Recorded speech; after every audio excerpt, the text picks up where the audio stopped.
Hare Krishna, boa noite a todos.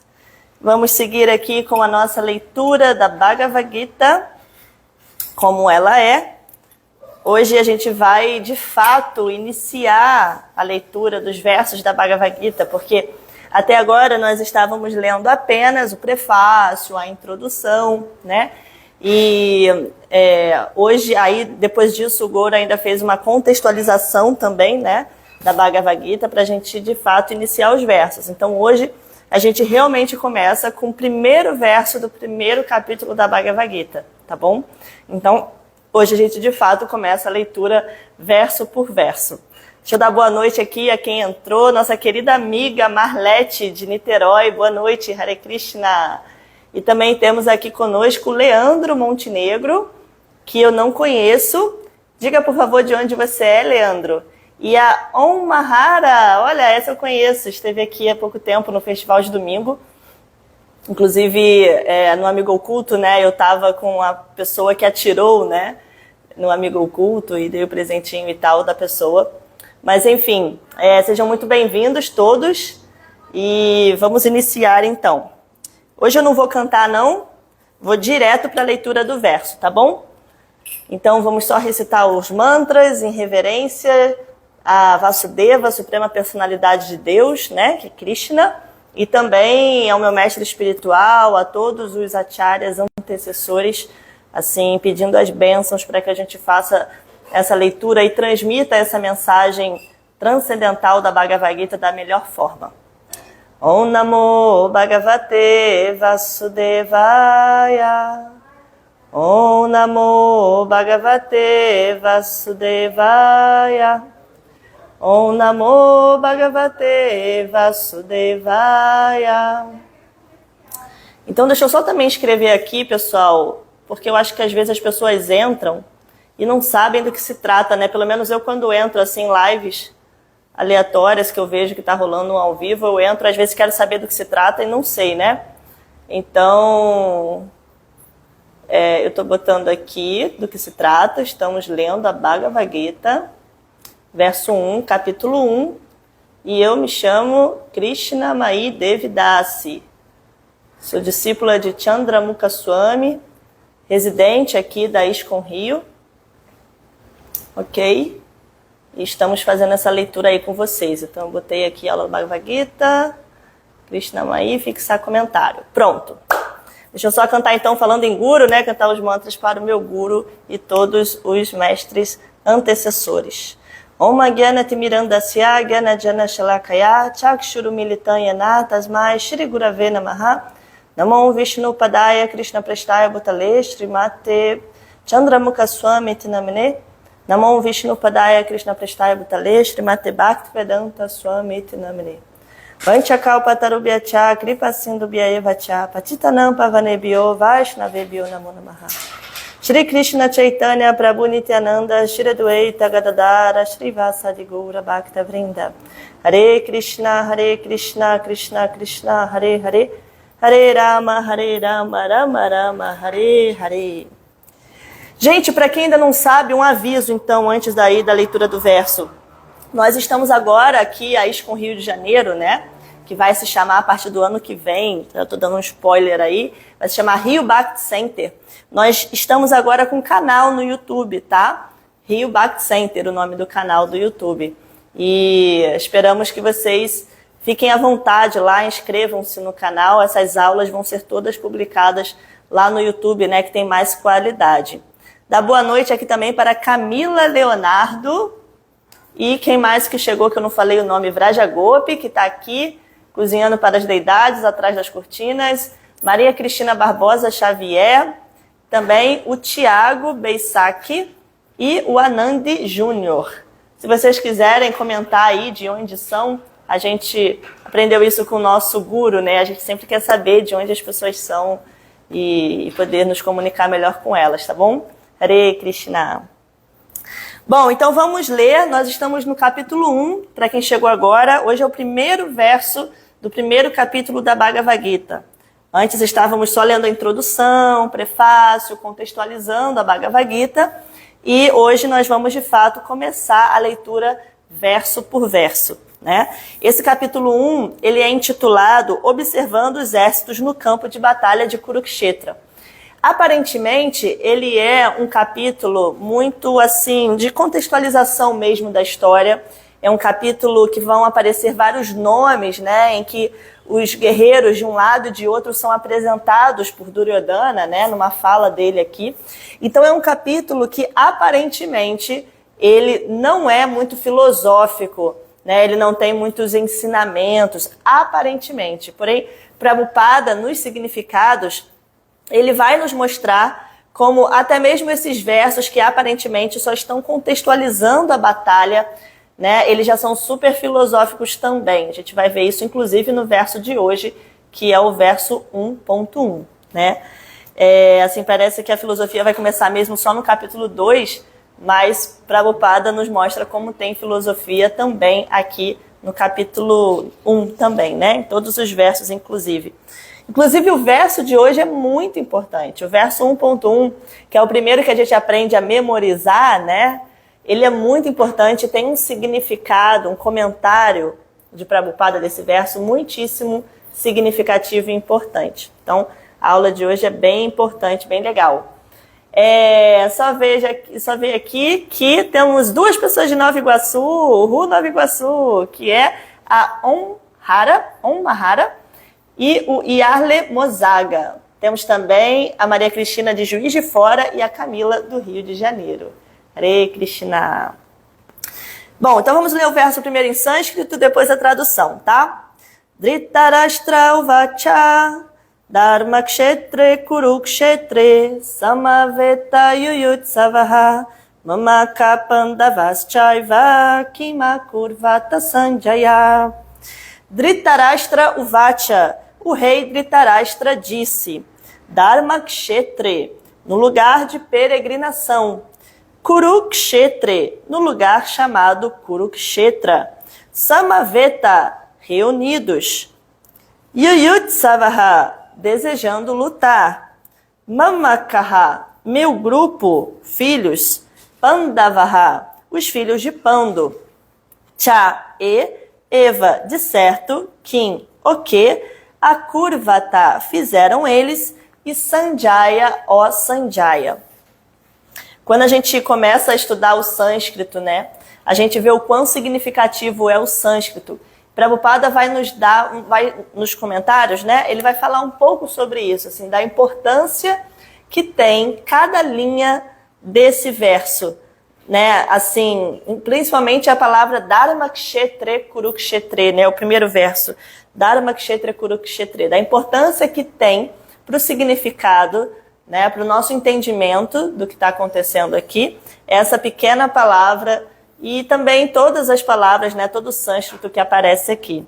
Isso é bem interessante, né? Por isso que a gente mantém a leitura do sânscrito, estuda pelo sânscrito, por mais que a tradução e os comentários sejam muito importantes, compreender o sânscrito também é muito importante, mesmo. É a língua, assim, dos deuses, né? Não é uma língua comum. Bom, então vamos à tradução desse verso. Ele diz o seguinte, Dhritarashtra disse, ó Sanjaya, o que fizeram os meus filhos e os filhos de Pando, depois que se reuniram no lugar de peregrinação em Kurukshetra, desejando lutar. Então, só para dar uma contextualizada rápida, para a gente entender, quem nunca leu a Gita, entender por que a Gita começa com esse verso, é porque nós temos ali a imagem de Dhritarashtra, que é o rei, um rei cego, que não vai para a batalha, não vai para a luta, né? Por N motivos, mas um deles é por ele ser cego também, apesar de ele ser um grande guerreiro. Então, Dhritarashtra, ele está ali no palácio, né? Ele não vai para a guerra é entre os seus filhos e os filhos do seu irmão Pando, né? A guerra é entre esses primos. E de um lado estão seus filhos, e do outro os filhos do seu irmão. E ele está ali no palácio, a guerra já está ocorrendo, já ocorreu, se eu não me engano. Enfim, e Sanjaya é o secretário dele. Sanjaya, sim, foi o secretário de Dhritarashtra a vida toda, são os olhos de Dhritarashtra. Até porque tem um passatempo, né? Tem uma história no Mahabharata que Dhritarashtra queria que a esposa dele fosse os olhos dele. Mas a esposa dele, esqueci o nome dela, ela é tão, assim, humilde, uma mulher tão santa, que quando ela percebe que ela vai se casar com um homem cego, ela faz questão de vedar os seus olhos para que ela fique assim no mesmo patamar que ele, para que ela não fique superior a ele. Gandhari, obrigada, Prabhu. Então, Gandhari, ela veda os olhos, né? E ela passa a vida toda sem enxergar também, depois que se casa com Dhritarashtra, assim na tentativa de ficar no mesmo nível que ele, né? Uma atitude super humilde. Mas Dhritarashtra odeia isso, porque ele queria uma esposa justamente para alguém ser os olhos dele, mas aí não foi o caso de Gandhari, né? Mas então, Sanjaya é esses olhos de Dhritarashtra. Ele é um super secretário, assim, ajuda Dhritarashtra em tudo a vida toda. Só que Sanjaya, além disso, ele também tinha um poder místico, né, de que ele conseguia visualizar coisas que não estavam ocorrendo ali na frente dos seus olhos. Ele tinha esse poder de visão além, né, um poder de visão dado pelo seu mestre espiritual, o próprio Vyasadeva, né, o autor dos Vedas. Haribol, Projeto Lapidar Brasil, Hare Krishna, deve ser o Dhanananda que está aí. Então, Sanjaya, ele tinha esse poder de visão. Então, quando o Dhritarashtra, né, a cena da Gita começa assim, Dhritarashtra está no palácio e ele pergunta para Sanjaya, Sanjaya, o que aconteceu lá nesse lugar chamado Dharmakshetra, né, Kurukshetra, na verdade, o nome do lugar, Kurukshetra, entre os meus filhos e os filhos de Pandu, né, assim, os dois ali em guerra, desejando lutar, o que aconteceu? Tá? Então, só para contextualizar essa cena, ela começa assim. Então, repetindo, Dhritarashtra disse, ó Sanjaya, né? Então ele está perguntando para o secretário dele, que ele sabe que tem essa visão. O que fizeram os meus filhos e os filhos de Pandu depois que se reuniram no lugar de peregrinação em Kurukshetra desejando lutar? Então, de novo, como eu falei, a princípio, um verso assim que é só de contextualização histórica, né, sobre a história da Gita, mas não, tem filosofia aqui, tem mensagem aqui, e Prabhupada vai nos explicar isso agora. Vamos ler. Prabhupada diz, ele começa o significado dizendo o seguinte, o Bhagavad Gita é a ciência teísta amplamente lida, resumida no Gita Mahatmya, glorificação ao Gita. Ali afirma-se que com o auxílio de um devoto de Shri Krishna, a pessoa deve ler o Bhagavad Gita muito minuciosamente e tentar entendê-lo sem interpretações baseadas em motivações pessoais. Então aqui já tem algo muito importante, que é algo que a gente memoriza quando a gente começa a estudar a Gita, que é o seguinte, existe um outro livro, chamado Gita Mahatmya. Esse livro, ele tem um resumo da Bhagavad Gita, tá? E nesse livro, Prabhupada está dizendo que diz o seguinte, para ler a Gita, nós precisamos de 3 coisas, e Prabhupada também nos ensina isso, que para ler a Bhagavad Gita não é qualquer pessoa, não é de qualquer jeito. Nós precisamos de 3 coisas para poder ler a Bhagavad Gita. A primeira delas é que você precisa ler a Bhagavad Gita com o auxílio de um devoto de Krishna. Se você lê a Bhagavad Gita com alguém que não é um devoto de Krishna, você vai ler a Bhagavad Gita de forma deturpada, enxergando a Bhagavad Gita como uma analogia, uma simples analogia, um folclore, né, ou algo do tipo assim.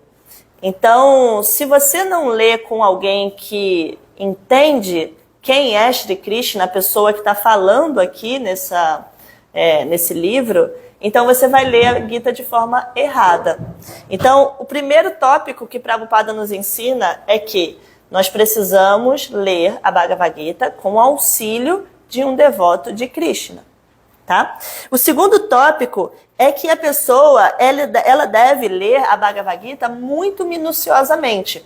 Prabhupada também nos fala isso na introdução, né, da Bhagavad Gita, que a gente tem que ler a Gita muito minuciosamente. Por quê? Porque se você lê a Bhagavad Gita simplesmente como um livro comum, né, em que você vai ali passar as páginas e acabou, você não vai apreender toda a mensagem transcendental e profunda que ela quer te passar. A Bhagavad Gita não é um livro comum, né? Não é um livro secular. A Bhagavad Gita tem uma mensagem que não é desse mundo, uma mensagem transcendental, é uma escritura revelada, né? Não é uma escritura feita, escrita por alguém desse mundo. Então, ela tem uma mensagem diretamente do mundo espiritual para a gente, para nós, seres humanos, acordarmos para a vida, né? Entendermos que somos espírito, não somos corpo. Então, você não pode ler um livro como esse, assim, simplesmente, sabe, só passar as páginas. Então, quando o Prabhupada fala que ela deve ser lida minuciosamente, significa que você tem que, como meu mestre espiritual, Chandramukha Swami, fala, você tem que fazer uma leitura meditativa. Você vai pegar verso por verso o significado de Prabhupada, que é esse devoto de Krishna que está nos auxiliando, né? Quando o primeiro tópico era ler com o auxílio de um devoto de Shri Krishna, quando você lê essa edição que tem tradução e comentários de Prabhupada, você está fazendo isso, porque Prabhupada é um devoto de Krishna. E ler minuciosamente é pegar o significado de Prabhupada, pegar os versos, o sânscrito, e fazer uma leitura meditativa mesmo, meditar naquelas palavras, naquele ensinamento, né, no que ele está querendo dizer ali. Então esse é o segundo tópico. E o terceiro tópico é tentar entender a Bhagavad Gita sem interpretações baseadas em motivações pessoais. Como assim? Nós sabemos que nós temos muitos desejos, né? Nós temos muitas opiniões, muitas questões, muitos filtros, né? Agora que a gente está nessa onda de terapia, todo mundo fazendo terapia, todo mundo está entendendo que cada um tem seus filtros, né? Então, cada um enxerga a realidade de acordo com seus próprios filtros, que tem a ver com as suas experiências de vida e etc. Então, Prabhupada está dizendo que você não pode ler a Gita, tentar entender a Gita baseada nesses filtros, baseada nessas motivações pessoais, né? Senão você também vai entender a Gita de forma totalmente deturpada e errada. Então, você tem que tentar entender a Gita como ela é. Por isso que a tradução de Srila Prabhupada, ele fez questão de botar Bhagavad Gita como ela é. Porque houveram muitas traduções da Bhagavad Gita que não eram exatamente, né, como ela era. Muitas vezes os tradutores fizeram traduções da Gita baseadas em suas motivações pessoais. Então, não à toa, no primeiro verso do primeiro capítulo, Prabhupada ele já inicia dizendo, olha, a Gita deve ser lida de 3 formas. Primeiro, com o auxílio de um devoto de Krishna. Segundo, minuciosamente, é uma leitura meditativa, né? A gente tem que estudar, se aprofundar nessa mensagem. E terceiro, sem motivações pessoais. Você deve entendê-la como ela é. O que está sendo dito ali? O que Krishna e Arjuna estão dizendo ali? Não o que eu quero que seja, né? Então, esse ponto já é bem importante, né? Já começamos assim, bem... Acho que nem vai dar para ler o significado todo hoje, que são só 30 minutinhos de aula. Mas vamos lá. Prabhupada continua. Se alguém quiser fazer alguma pergunta, algum comentário, podem escrever aí, tá, pessoal?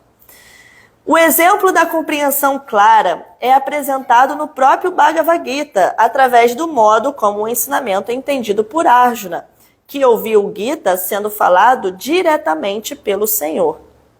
Então, o que Prabhupada está dizendo aqui é que isso que ele está dizendo, esses 3 tópicos de como a Gita deve ser lida, entendida, na própria Gita tem um exemplo, porque você tem ali, para quem não sabe, né, um diálogo entre Krishna, que é a suprema personalidade de Deus, e Arjuna, que é seu devoto, mas se coloca ali como seu discípulo também, né, num certo momento.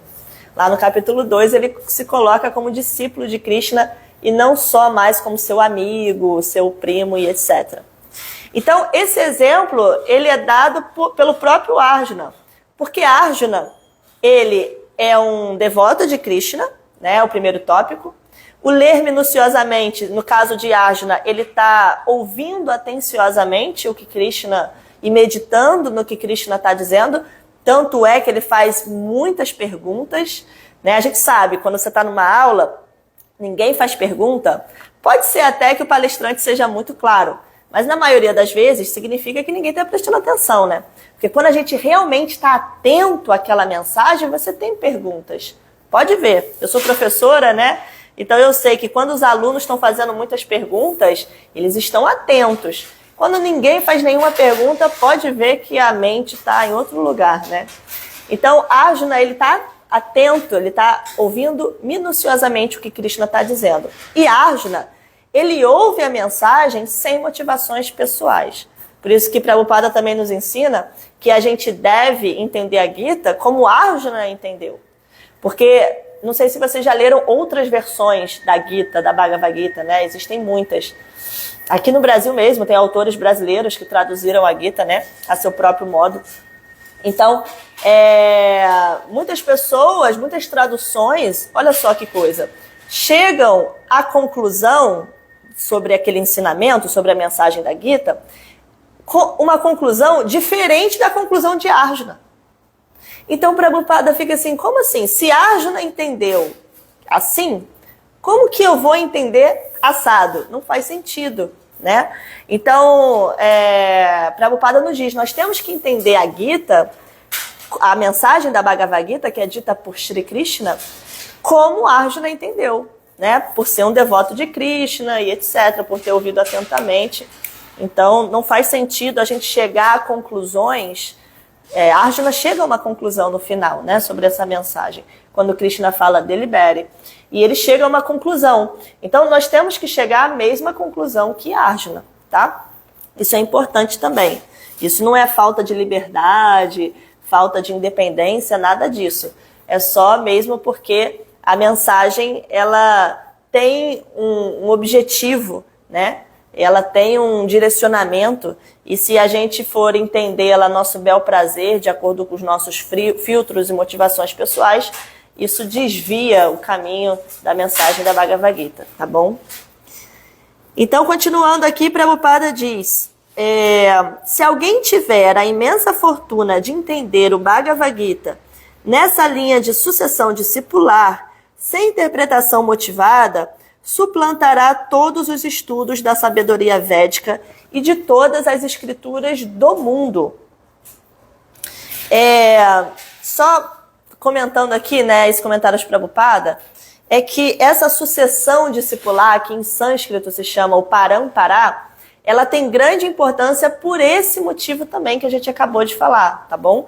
Então, a sucessão discipular, ela é chamada de corrente de sucessão discipular, justamente porque ela protege essa mensagem. Uma pessoa que não está na corrente de sucessão discipular e faz uma interpretação da Bhagavad Gita a seu próprio modo, ela justamente está fazendo esse desvio. Ela está entendendo a Bhagavad Gita de acordo com seus próprios filtros, as suas próprias motivações pessoais. Então, a sucessão discipular é uma proteção. Nós lemos e procuramos entender a Bhagavad Gita por alguém que esteja nessa corrente de sucessão discipular, que seja do parampara, por isso. Porque a mensagem, a gente sabe que a mensagem ela vai estar protegida, né? Porque o discípulo que recebeu a mensagem de um mestre que era devoto de Krishna, esse discípulo, ele também agora vai virar um mestre que vai passar essa mensagem para um outro discípulo que vai virar mestre, entende? Então, como ele recebeu da fonte correta, ele também vai ser uma fonte fidedigna para os próximos, tá? Então, a corrente de sucessão discipular é uma proteção dessa mensagem. Por isso que a gente não lê assim, né, a Bhagavad Gita de outras fontes que não estejam nessa sucessão discipular. Então, a pessoa que está falando a mensagem para mim, outro dia eu vi uma tradução da Gita de um brasileiro, um estudioso, né, um filósofo. Não é um devoto, é um filósofo, um estudioso, professor, né? Esqueci o nome dele. E aí, né, nada contra, mas assim, você pensa assim, né, sobre o tópico que eu estou dizendo aqui.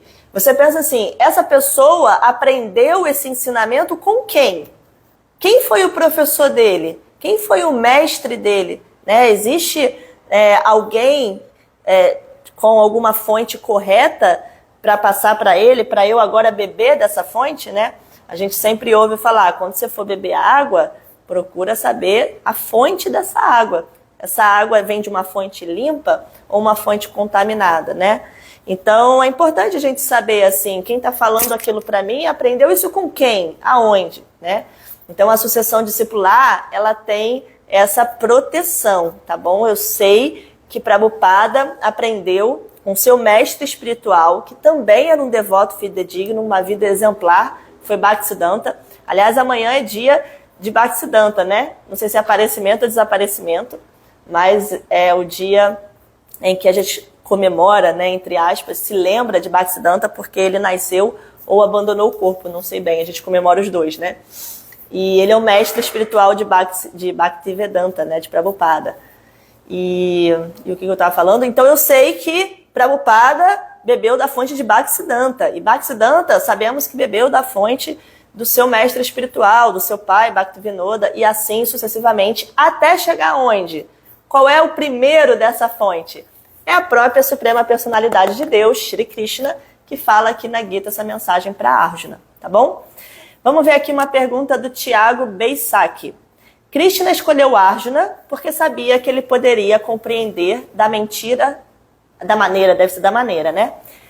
Krishna escolheu Arjuna porque sabia que ele poderia compreender da maneira correta, por ser um devoto também? Com certeza, Tiago. É dito, né, Prabhupada inclusive diz que Krishna escolhe Arjuna por ser não só um devoto dele, porque existiam muitos outros devotos, né?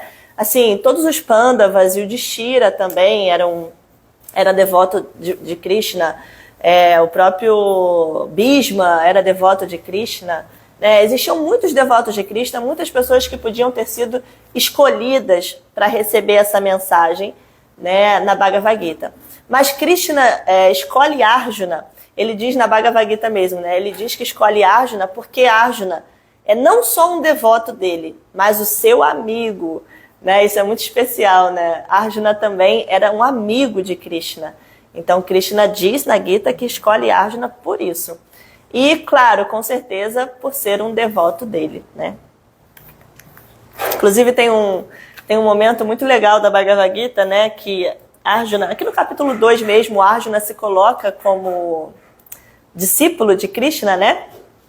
E nesse momento ele fica um pouco envergonhado, porque, desculpa, eu estou confundindo os versos. Lá na frente, quando Arjuna se toca que Krishna, depois que tudo que Krishna falou, que Arjuna se toca que ele é a suprema personalidade de Deus, ele fica um pouco envergonhado, porque eles eram muito amigos, assim, então eles têm muito passatempo juntos, zoação, assim, né, de brincar com Krishna, enfim, vários passatempos que existem entre Arjuna e Krishna, eles eram muito amigos.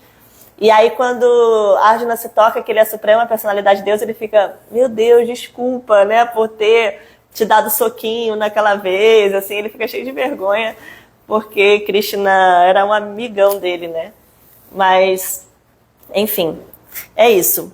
Gente, olha só, já deu 7 horas, eu vou perguntar se alguém tem mais alguma pergunta e acho que vou finalizar por aqui. Tá? Vamos só fechar esse parágrafo, então, que a próxima pessoa não começa no meio do parágrafo. Vou só terminar esse parágrafo e a gente finaliza. De nada, Tiago. Hare Krishna. Bom, então Prabhupada diz assim, o leitor encontrará no Bhagavad Gita tudo o que está contido em outras escrituras, mas ele também notará a presença de passagens não abordadas em nenhum outro lugar. Este é o padrão específico do Gita. Ele é a ciência teísta perfeita, porque é falado diretamente pela Suprema Personalidade de Deus, o Senhor Shri Krishna. Então, olha, esse tópico é muito importante. Já vou responder o Yarle Mozaga. Esse tópico é muito importante, porque Prabhupada está nos ensinando aqui que a Gita, a Bhagavad Gita, é a ciência teísta perfeita, por 2 motivos. Primeiro, é que ele é falado pela própria Suprema Personalidade de Deus. Então, imagina que outro livro pode ser mais importante, pode ser mais perfeito do que aquele em que próprio Deus está falando ali o que ele quer, falando a mensagem, né? Então, por isso, a Gita é a ciência mais perfeita. é o livro mais importante. Esse é o primeiro motivo. E o segundo é porque Prabhupada vai dizer o seguinte: na Bhagavad Gita, você vai encontrar todos os ensinamentos de todas as escrituras sagradas e mais um pouco. Então, os Vedas, né, por exemplo, se a gente for falar dos Vedas, ele é muito extenso, né? Ele é dividido em 4 livros e é muita informação, muita coisa. Prabhupada está nos dizendo que na Gita você encontra tudo o que você encontraria em todas as escrituras e ainda tem um plus, ainda tem um extra aqui, que é a própria Suprema Personalidade de Deus falando, né? Então, imagina, é muito, por isso que é considerada a Bíblia dos Hare Krishnas, né? E é, assim, realmente o livro mais importante, é o livro que a gente tem mais que se dedicar. Obviamente, né, tem outros livros muito legais para se ler, muito importantes, o próprio Śrīmad Bhagavatam, mas a Bhagavad Gita é o que a gente tem que mais se dedicar e, sinceramente, é o que vai mais nos ajudar com todas as nossas questões, contaminações e vida espiritual, tá bom? Então, deixa eu responder aqui mais algumas perguntas. E a Lemozaga, vocês têm algum grupo de WhatsApp ou Discord? Não sei o que é isso, mas temos sim, temos... manda uma mensagem no privado, Yarle Mozaga, que eu te respondo no privado. Você pode entrar num grupo, eu mesma, né, gerencio um grupo chamado 15 Minutos de Bhakti, em que o meu mestre espiritual, ele explica 15 minutos por dia, a Bhagavad Gita verso a verso, Chandramukha Swami. E é bem interessante, é um grupo fechado, então não tem interação, eu só vou mandando os áudios ali diariamente. E você diariamente, assim, fazendo de jejum, indo para o trabalho, né, qualquer coisa, ouve ali 15 minutos por dia, é bem interessante. E temos um grupo de estudo também aqui no Templo do Rio, que é o Lapidari Tayangá. Temos um grupo de WhatsApp, aí sim, com interação, o pessoal fala, faz pergunta, e marcamos os encontros, né, aqui mesmo no Itaiangá, uma vez por mês presencialmente, e nos outros domingos, online. Então você pode participar desse grupo de estudo também. Nós não estamos lendo a Gita nele, mas é um grupo de estudo bem legal também para se aprofundar, tá bom? Manda uma mensagem lá no privado, por favor. Camila, imagina você descobrir que seu melhor amigo é a Suprema Personalidade de Deus. Fica imaginando a reação de Arjuna. Deve ser engraçado, né? É engraçado porque na Gita, assim, ele... Nossa, desculpa por aquela vez que eu te bati, que eu te xinguei, sei lá, brincando, né? Então deve ser mesmo, Arjuna fica muito envergonhado. E Arle Mozaga, vou mandar mensagem sim, eu cheguei a CVS com Goura, mas não perguntei sobre o grupo. Eu cheguei, desculpa gente, não sei essas coisas, como é que se diz, quando abrevia, abreviação de internet, eu sou péssima. Mas eu cheguei a conversar com Goura, ok. E aí ele pode te passar também o nome do grupo lá, tá bom? Entra lá no grupo pra gente estudar mais. Grumer Mahara. Então, sobre ler a Gita por fontes confiáveis. Uma pessoa que por início não fosse um devoto, não deveria ler o Gita sem um devoto ao lado? Mahara, não entendi bem, deixa eu ler de novo. Uma pessoa que por início não fosse um devoto, não deveria ler o Gita sem um devoto ao lado? Como assim? Não entendi. Mas é o seguinte, faz aí de novo, por favor, se você puder reescrever. Mas a mensagem que Prabhupada está dizendo é o seguinte: você precisa ler, porque quando Prabhupada fala da Gita, quando a gente fala da Gita, a gente já está falando da Gita com os comentários de Prabhupada. Mas Prabhupada, que é indiano, quando ele fala da Gita, ele está dizendo, na Índia, né, a Gita são só os versos. Então, as pessoas que não são devotos de Krishna e não aprendem aquela mensagem com um devoto de Krishna, elas interpretam do jeito delas, porque só são ali os 700 versos da Gita, né? Então elas interpretam do jeito delas. Então o Prabhupada está dizendo, você tem que aprender a Gita com um devoto de Krishna, senão você vai ler a Gita baseado nos seus filtros, nas suas motivações pessoais, né? Então ele está falando dessa Gita, que é só os versos. Aqui no Brasil também tem algumas Bhagavad Gitas que é só o verso, né? Então ele está falando disso. Não, leia com um devoto. No nosso caso, que nós ocidentais já temos essa Bhagavad Gita com comentários de Prabhupada, a gente já está fazendo isso. Se você pegar e ler a Gita sozinho, você já está lendo com o auxílio de um devoto que é Prabhupada, quando ele está comentando aqui, né? É claro que você pode ter mais auxílios. Você pode ter um devoto de Krishna que vai te ajudar a entender os significados de Prabhupada, né? Que estudou mais tempo, já tem mais experiência com a filosofia e pode te ajudar. Mas quando você lê sozinho a Gita de Prabhupada, você já está fazendo isso, tá bom? Ah, que bom que eu respondi então. Hare Krishna. Gente, então é isso, vamos finalizar aqui, dar uma boa noite só especial para todos que ficaram até agora. Muito obrigada pela companhia de vocês. Yarle Muzaga, Camila Leonardo, Maria Cristina Barbosa, Marlete Monteiro, Gandaki, que eu vi que chegou agora, nossa irmã, minha irmã espiritual, Omahara, Rodrigo Zen e João Bogel, Haribo Prabhu Jagannatha Misra. Boa noite a todos, Hare Krishna. Quem quiser então entrar nos grupos como o Yarle, só mandar uma mensagem aí no privado que a gente inclui também, tá bem? Todas as glórias a Shri Prabhupada. Hare Krishna.